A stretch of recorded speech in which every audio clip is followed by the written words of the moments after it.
plusieurs années maintenant pour venir en aide justement à ces migrants. C'est juste après le fil info de 15h40 avec Mélanie Debré.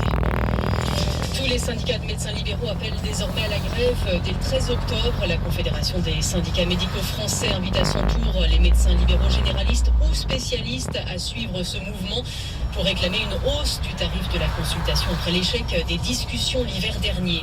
Des conducteurs coincés par les eaux dans leurs véhicules, les fortes pluies provoquent des inondations, des coupures de route dans la Drôme, l'Ardèche et l'Isère, les 3 départements en vigilance orange. La journée d'hier a été la plus orageuse pour un mois de septembre depuis près de 15 ans, selon l'observatoire Kéronos.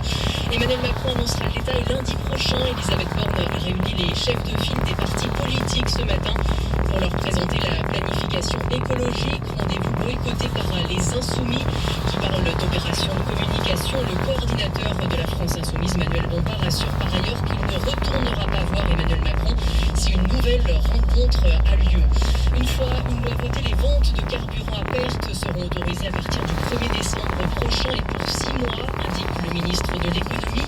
Afin de faire baisser les prix à la pompe, le gouvernement se défausse de ses responsabilités sur les entreprises privées, estime l'association 40 millions d'automobilistes. Il faut éviter une deuxième crise dévastatrice, explique la mission de l'ONU en Libye. Elle s'inquiète de la propagation de maladies après les inondations qui ont fait plus de 3000 morts à Derna.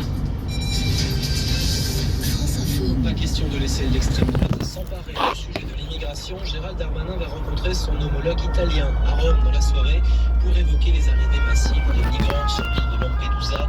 12 000 personnes rien que la semaine dernière. Bruno Duvic, vous êtes notre correspondant en Italie. Si les politiques s'agitent, l'île, elle, retrouve son calme.